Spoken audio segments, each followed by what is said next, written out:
My son.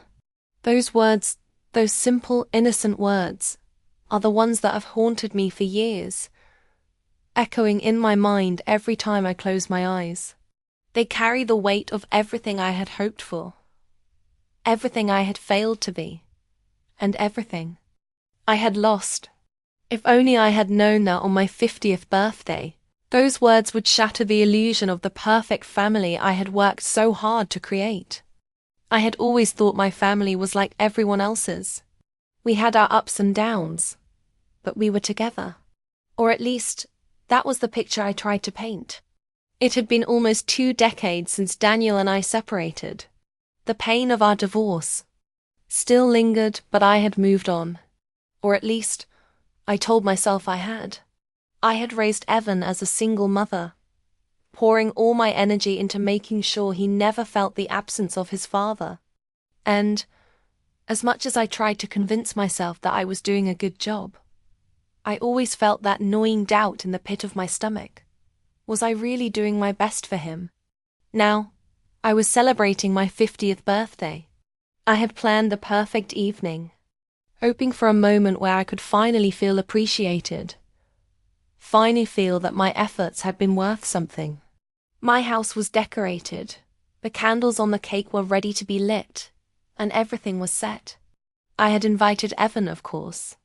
It had been months since we had a meaningful conversation, but I still held on to the hope that one day we would reconnect, that he would see past the walls I had built around myself.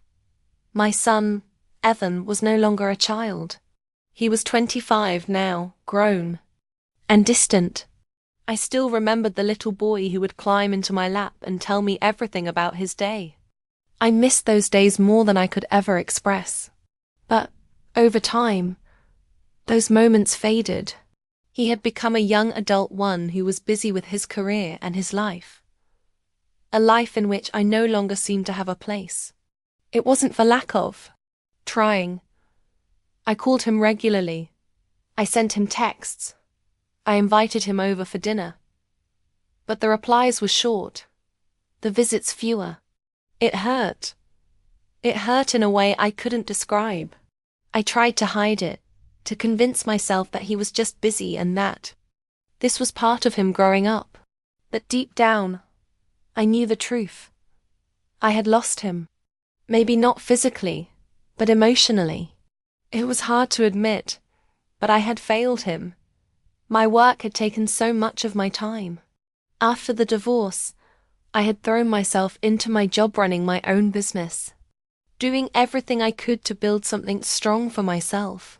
I'd convinced myself that I was doing it for Evan, to give him a life better than the one we had when Daniel was around. That the more I worked, the less I was there for him. The more I tried to build my career, the more I pushed him away. That's when I started to notice the cracks. At first, they were small, barely noticeable. The silence at the dinner table, the disinterest when I tried to ask him about his day, the way he would sometimes leave without even saying goodbye. But, over time, those cracks grew wider, and I could see my son slipping further and further away from me. On this particular day, my 50th birthday, I couldn't help but feel a sense of impending dread. It wasn't that I was dreading the party itself. I had organized it all so carefully, hoping to create a night to remember, one that could somehow heal the years of distance between us. But as the day wore on, I began to feel the weight of the years that had passed. The weight of the years I couldn't get back. The house, once filled with laughter and joy, felt empty. The sound of the clock ticking on the wall seemed louder than ever. My thoughts were consumed with the question, what had gone wrong? Where had I gone wrong? As I stood in front of the mirror, trying to pull myself together for the evening, I couldn't help but reflect on my past. I had been so determined to succeed, so focused on building my career, that I lost sight of the most important thing: my family, my son. I thought about the years of sacrifices, the late nights at work, the missed moments, and the things I wished I could have done differently. I wanted to fix it, I really did. But how could I? How could I bridge the gap that had grown between us? The doorbell rang just as I was putting the finishing touches on my makeup. My heart skipped a beat. Was it Evan? I opened the door with a hopeful smile, but the sight of him standing there with a bottle of wine in his hand, looking uneasy, immediately made my stomach twist. "Hey, Mom," he said, his voice flat. "Happy birthday." There it was again, the distance. I could hear it in his voice, the tone that said he wasn't really here, wasn't really present. My heart sank. I had been waiting for this moment for so long, and yet all I felt was a sense of emptiness. He wasn't the same person I remembered. The boy I once knew had disappeared, replaced by a man I barely recognized. "Thank you, Evan," I said, forcing a smile. "I'm glad you could make it." He nodded but didn't step inside. There was something different in his eyes. Something cold, something detached. It wasn't just the years of distance between us. There was something more, something I wasn't ready to face. Before I could say anything else, I heard footsteps behind me. I turned, and there he was, Daniel, my ex-husband. My heart clenched at the sight of him. I hadn't seen him in years, not since the divorce. His presence in my home felt jarring, like an intruder in a place where he no longer belonged. But this was my reality now, and I had invited him. I wanted us all to be civil, for the sake of our son, for the sake of the memories we once shared. "Hey, Daniel," I said, trying to sound casual, but my voice betrayed me. It was filled with a mix of disbelief and old, unresolved feelings. "Good to see you." Daniel looked around the room, his eyes briefly landing on Evan, who had already turned away, busy with the wine. He looked as though he was deliberately avoiding eye contact. Daniel seemed unfazed by this, though, and his gaze locked onto me. As he stepped further into the room, "Nice place you've got here," he said. His tone was neutral, though I could see the hint of something darker in his eyes. There was an underlying tension between us, and it was palpable. I could feel my heart racing. There was something in the air, something that told me tonight would not be like any other birthday I had celebrated before. I had prepared for the usual awkwardness, but nothing could have prepared me for what happened next. As I moved to the kitchen to check on the food, I heard Daniel's voice. He wasn't speaking to me, but to Evan. "Evan," he said, his voice unusually firm, "I think it's time you heard the truth. The truth about your mother and me. About why we couldn't make it work." My heart stopped. I froze in place, unable to move. What was he talking about? Why was he bringing this up now, of all times? Evan, who had been quietly pouring himself a glass of wine, turned slowly. His face was pale. He didn't look at me. He didn't look at Daniel. Instead, his eyes searched the room, looking for an escape. But there was no escape now. The truth was about to come crashing into the fragile walls I had built around my family. Daniel's words were like a slap in the face. "Evan," he continued, his voice low and almost sad, "I've never been honest with you.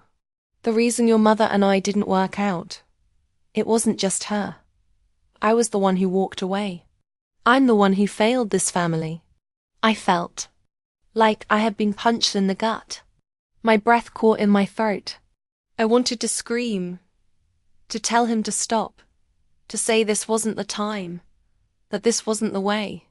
But the words wouldn't come. All I could do was stand there, frozen, while my son stared at Daniel, his expression unreadable. The silence that followed felt like an eternity. I wanted to say something, anything, but my mind went blank. It felt as if the ground beneath me had shifted, and everything I had known, everything I had believed, was being torn apart in front of my eyes. And then Daniel said it, the one thing that would forever change everything. "Evan, I'm the one who broke this family, not your mother." I was the one who abandoned you. And I'm sorry. You deserved better. The room was still. My world was still.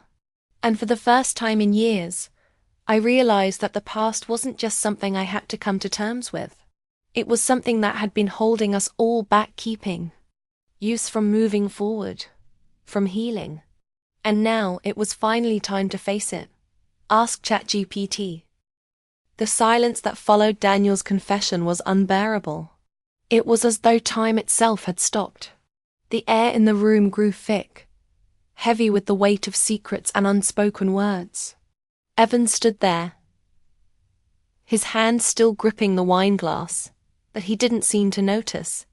His eyes were glazed over, lost in a place where none of us could follow. And me? I was trapped in a moment that I could not escape from. I had spent so many years running from the pain of the past, hoping that if I kept my head down and focused on my work, everything would somehow sort itself out. But now, standing in the midst of this revelation, I realized that running had only buried the wounds deeper. Evan's face, which had been so distant just moments before, now seemed to crumble. The anger I saw in his eyes was a foreign thing to me. My son, the boy who once trusted me with every little detail of his life, the boy I had protected and sheltered, was now standing in front of me, a stranger, with an expression I couldn't recognize. He looked between Daniel and me, as if trying to piece together the fragments of a story he had never been told. He started, his voice hoarse and breaking. You both lied to me? All these years you made me think it was my fault, that everything fell apart because of me. You made me believe I was the reason why you couldn't be together. His words hit me like a punch in the gut, and I felt the guilt and shame sweep over me in an instant. I never wanted you to feel that, Evan, I managed to say, my voice shaky. I thought that if I kept it from you, if I shielded you from the pain, you wouldn't carry that burden. I wanted to protect you. But Evan wasn't listening. He was shaking. His head, disbelief painted across his face. Protect me, he repeated bitterly. From the truth. You were never really there for me, Mom. You were always working. Always busy. How could you protect me when you didn't even have time to listen? I felt my heart drop to my stomach. The pain in his voice was like nothing I had ever heard before. He was right. I had been so consumed by work, by the need to prove that I could do it all on my own, that I hadn't realized how much my son had been suffering in silence. I hadn't been the mother he needed me to be. And now, after all these years, it seemed like the damage was irreversible. Daniel, who had been standing quietly by, finally spoke up again. His voice was softer now, almost apologetic. I know this isn't easy to hear, Evan. Hell, I've carried this guilt with me for years, and I've never been able to find the right way to make it right. But what I said, it's the truth. Your mom never broke this family. I did. I left. I walked away, and I left you both to pick up the pieces. And I'm sorry for that. I'm sorry I wasn't the father you deserved. His words hung in the air, hanging like smoke that refused to dissipate. I wanted to reach out, to comfort Evan, to say that everything would be okay. But I could see in his eyes that he wasn't ready to hear that. I don't want your apologies, Evan finally snapped. You both should have done this years ago. I spent my entire childhood believing that it was my fault. And now, after all this time, you expect me to just forgive you. His words were sharp, jagged, and filled with so much anger that I could feel it in my bones. The truth was, I didn't know how to fix it. I didn't know how to make things right. Everything I had worked for, my career, my life after the divorce, the facade of being a strong and capable mother had come crashing down in an instant. I had spent so many years trying to convince myself that I had done the right thing, that my sacrifices had been worth it. But now, standing in front of Evan, I couldn't deny the truth. I had failed him. I never meant to hurt you, Evan. I whispered, my voice breaking. I wanted to be there for you. I wanted to be the mother you needed, but I made mistakes. And I'm so sorry. Evan didn't answer right away. He just stood there, staring at me with a mixture of hurt, frustration, and confusion. It was as though he didn't know who to blame anymore. Me? Daniel? Or was it all just a tangled mess of disappointment, betrayal, and unspoken pain? The tension in the room was suffocating. I wanted to reach out and hug him, to try and make things right. But I knew he wasn't ready. He wasn't ready to let go of the years of resentment and anger that had built up inside of him. And truthfully, I wasn't sure I was ready either. Daniel, sensing the increasing strain between us, turned to leave, his footsteps heavy. I think we all need some time to process this, he muttered. I'll give you both some space.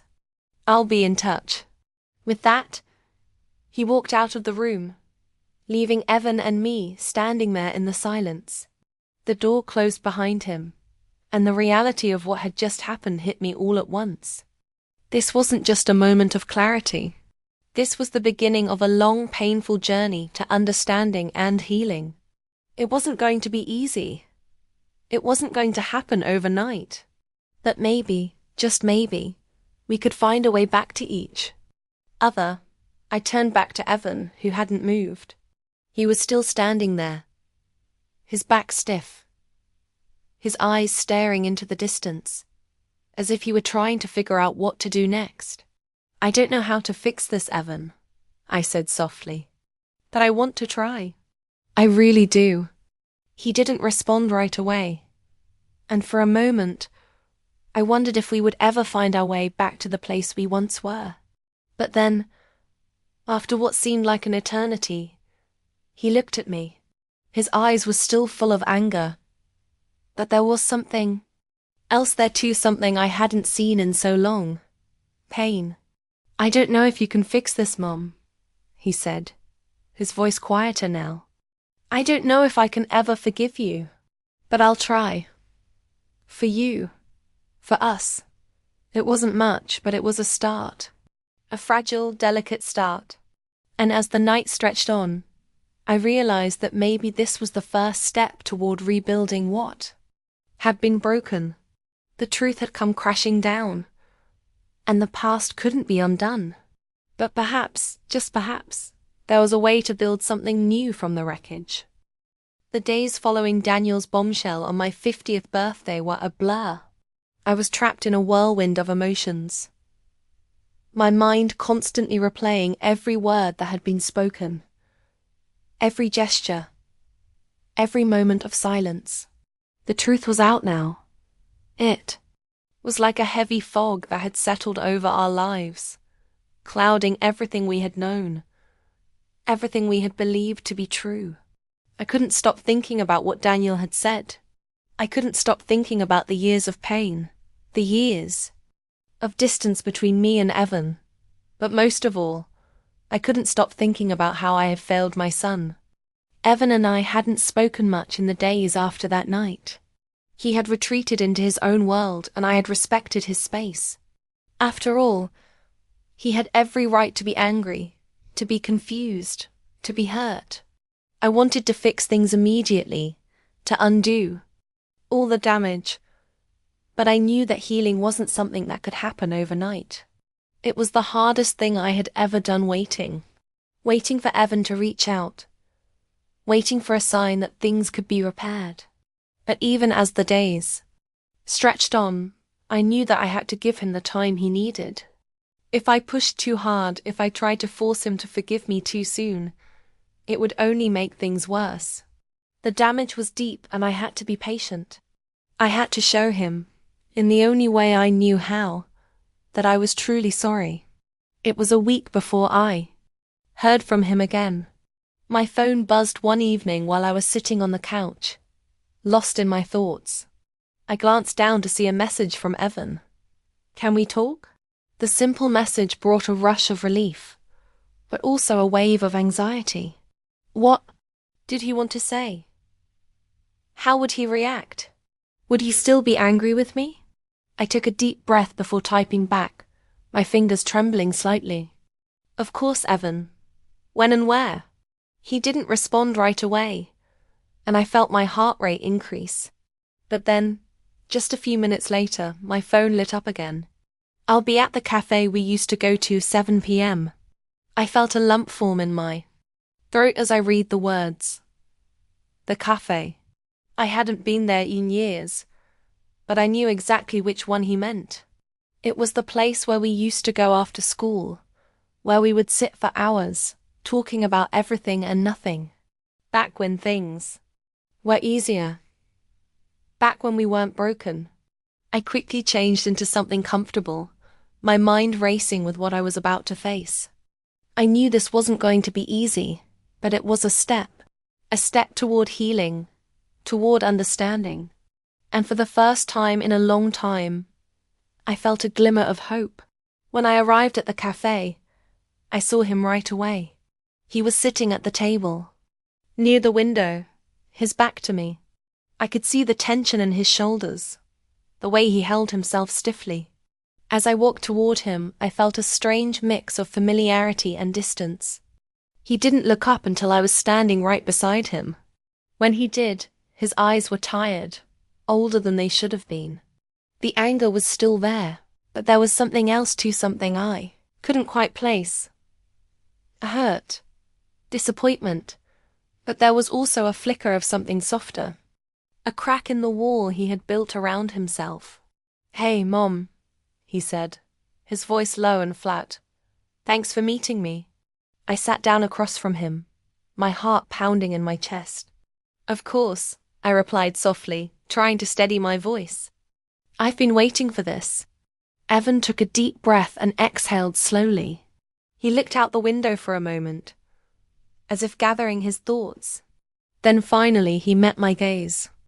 "I've been thinking a lot about what happened, about what Daniel said," he began, his voice strained. "I've been thinking about everything ... about you, about him, about me, and I don't know what to think. I don't know what to feel." I nodded, my own emotions bubbling to the surface. "Evan, I can't tell you how sorry I am for all of it. I should have been there for you. I should have been a better mother. I should have..." He held up his hand, stopping me. "I know. You're sorry, Mom. I know you tried. But that doesn't change the fact that I grew up feeling like I wasn't enough. Like I wasn't worth your time. And you didn't just give up on me. You gave up on us." I swallowed hard, the sting of his words hitting me squarely in the chest.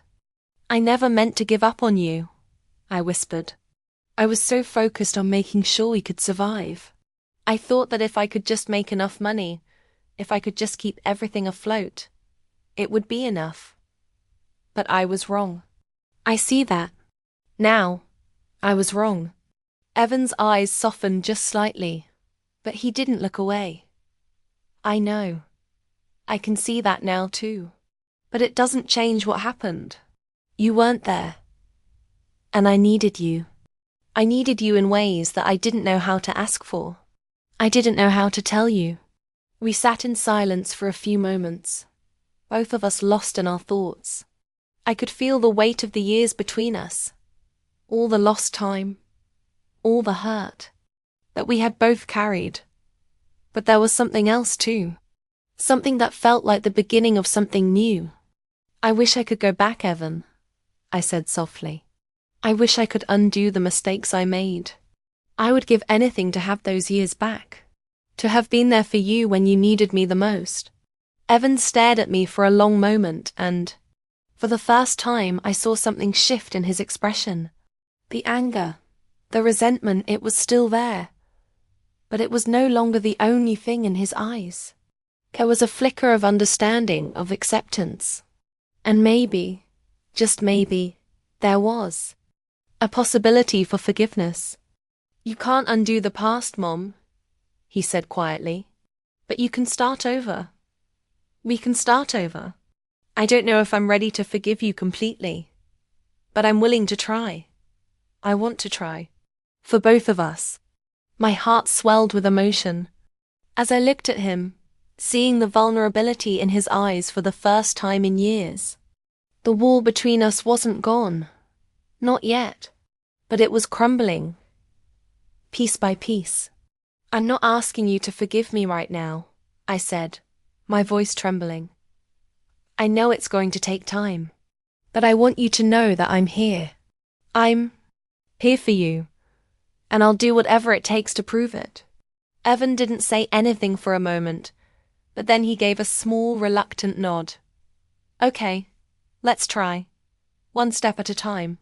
The conversation continued, slowly, painfully, but it was the beginning of something that had seemed impossible just a few days earlier. We talked about the past, about the mistakes we both had made, and about how we could move forward. It wasn't easy. There were more tears, more difficult conversations.